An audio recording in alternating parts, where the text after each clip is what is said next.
I'll take the easy one then. I think it's got to be Steph. I mean, what a start to the season.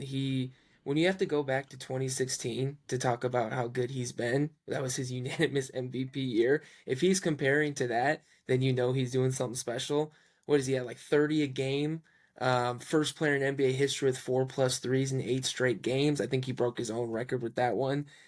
He's on pace to shatter his 402 threes in a season. So if he stays healthy, which selfishly, I just for his stats, I really want to see him play maybe close to all 82 because he could shatter that 402 3-point record, which is insane. But yeah, I just don't think you can say enough about him. Last night he exploded in Detroit in the first quarter, and the Pistons fans were pretty much cheering for him. I mean, I think I mentioned on the last episode, I think we just had to be so grateful for being able to watch him and have him be our superstar. I mean, there's just I'm running out of words to describe him at age 35, in his if whatever 15th season or whatever it is. So yeah, just really happy with how he's played and kind of carried the team so far. Yeah, it's been absolutely unbelievable. Like, so 30.9 points per game on 53% shooting from the floor, 47.5 from 3-point range, and 91.3% from the free throw line. It's been absolutely unbelievable. Now, the interesting thing for me is like he's averaging 31.8 minutes per game, which is clearly a career low, and he's been at over 34 for each of the last 3 seasons. Do you think he should be playing more? Or with Chris Paul coming in, obviously he can eat up those backup point guard minutes and kind of solidify the second unit to the point where Steph can have minutes, riding the bench for, extended time, I suppose. Would you like to see him playing more at times? Yeah, definitely.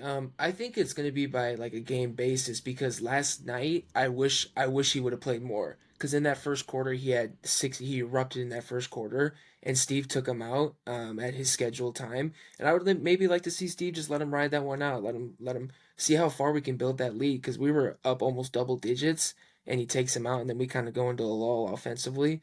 So I think if you just let him ride it out when he's hot and just keep him in the game maybe for some minutes that he wasn't supposed to play. That would be my only suggestion, I guess, for Steve would be let him ride those minutes out because you never know he could erupt and have the lead go to 15 in that stretch. And I think he came back in the game and he was like 1 for 8, I think, after that. So he definitely cooled off a little bit. So I think it's just by a game basis. If he's hot, maybe leave him in 33, 34 minutes. But other than that, the way Chris has been holding down the bench, I don't mind it at all. Which is funny because with recent years, when Steph's out of the game, I would be like, yeah, this is not going to go well.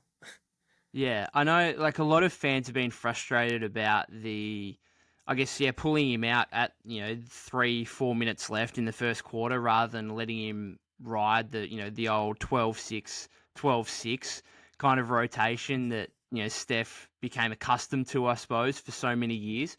And, the fact that if you go back to yesterday's game, like Detroit, young, slightly undermanned team as well, and you go on a 14-0 run, you go up 7 in the first quarter. Steph has 16 points, 4 or 5 from deep. I think in that scenario, like there's a genuine chance, like, if you leave him in for the rest of the quarter, could he go for 25?